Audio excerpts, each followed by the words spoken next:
I'm going to put this on the front end because we're going to be discussing melanin. There are cultural perceptions that doesn't make sense in terms of science. To the best of my understanding, there are no people either whether sufficient or deficient in melanin as a group. Okay, there could be individual, for example, circumstances that have, for example, what if there is, I'm not a medical doctor as a disclaimer, but what if there is a medical condition that affects the ability on an individual level to produce melanin? Okay, what if? Okay, that has some impact on the individual organism's melanin production. But as a group, if you're talking about group, population, race, there is, to the best of my knowledge, no such thing as a race being sufficient or deficient in melanin, because basically because of the human population, regardless of race or population, has something called the melanocytes, the cells that produce melanin. So if you were to talk about sufficiency or deficiency intuitively using natural selection and adaptation, if basically if there's a population with paler skin, that doesn't mean they are deficient in melanin. It means they are adapted to their environment, okay? And vice versa. Do you see what I'm saying? First of all, as a disclaimer, we are not diving into the science of melanin. Okay, among the human population, there could be variance in melanin.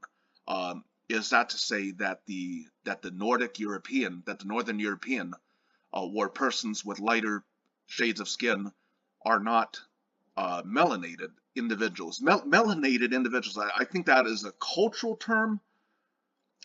Isn't that some type of unscientific cultural term, like saying people of color? Okay, for example, race as a social construction. If you were to say group people into a group called people of color, there is no scientific correlation whatsoever. That's entirely cultural.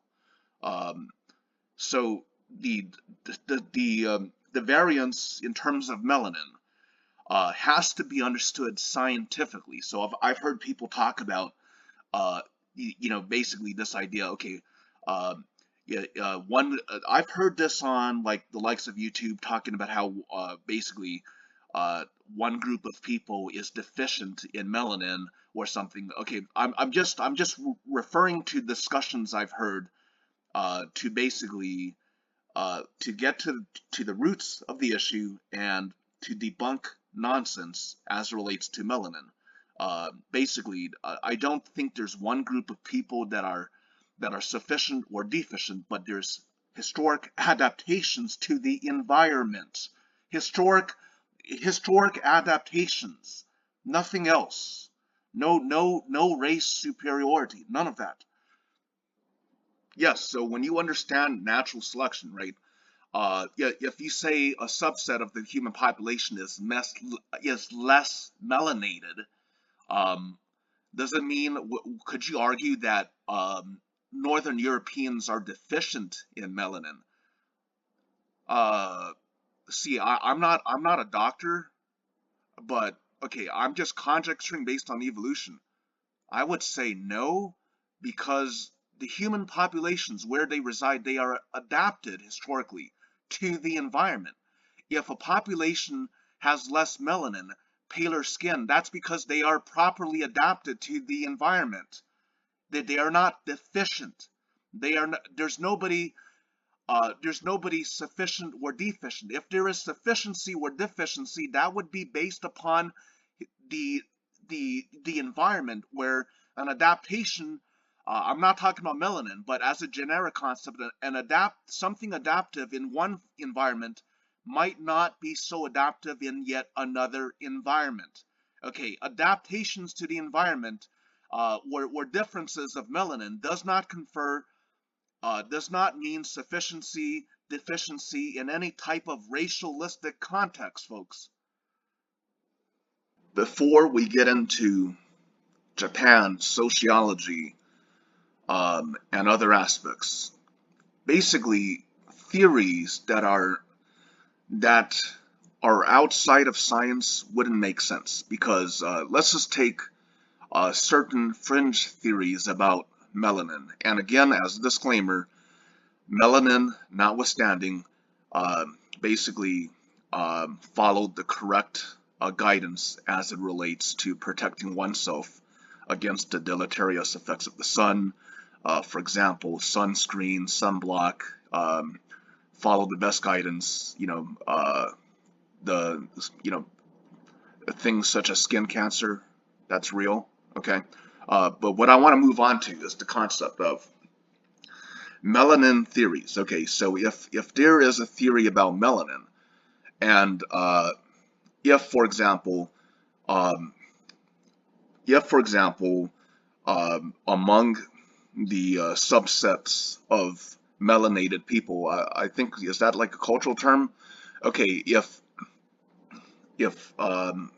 darker skin is an adaptation to certain environments, where the adaptation is less adaptive in certain northern environments in terms of the environment, then and then if you were to argue that, no, correction, I'm not saying if you were to argue, but uh, in terms of ancient history, before modern technologies, before some of the modern sun protection, some of the modern products to protect oneself against the deleterious effects of the sun, it would seem intuitive that if a population has the ability, I'm just conjecturing, the ability to scale up melanin production or to scale down in terms of the climate, I'm talking about East Asia, if a population has the ability to scale up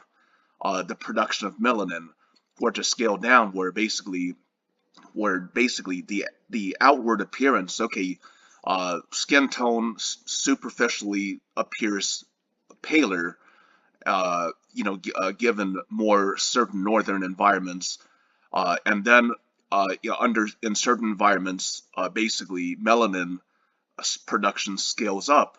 That would seem extremely adaptative in terms of the ability to adapt to a northern climate, as opposed to a different climate. So the ability to dynamically adapt melanin production would be interesting. So the idea of, okay, if you have a darker skin tone, this idea that, okay, you have superpowers, or any theories about the superiority of melanin is essentially gonna be nonsense, and this would actually piss off Afrocentric theories of melanin that might not correspond with science. Because what if in East Asia there are populations that can basically that show adaptivity to the environment,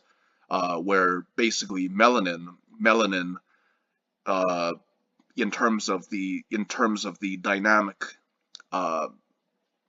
dynamic nature of melanin production based upon exposure to the sun historically. So do you see what I'm saying here?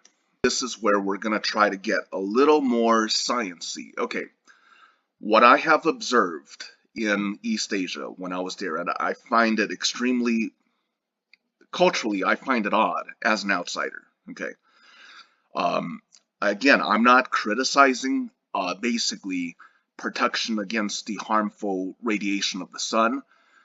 That's not what I'm saying. But what I notice is that even men seem to have donned certain strange things that I call contraptions to avoid getting tan, avoid darker shades of skin, to basically limit sun exposure, to maintain paler skin, as for purposes of perceived cultural perceptions of beauty and aesthetics that are not actually directly related to protecting oneself from the deleterious effects of the sun that has not directly related to, for example, you know, for example, such as, if I use physical sunblock to protect myself against the harmful effects of the sun. But what I'm saying is that there's, okay, common sense. Okay, basically, I've seen men use certain contraptions to block out the sun in order to maintain paler skin, for the purpose of maintaining paler skin. There. Okay. But from more of a sciencey perspective, say if, okay, getting tan. Okay, if people get tan, they should, basically tanning.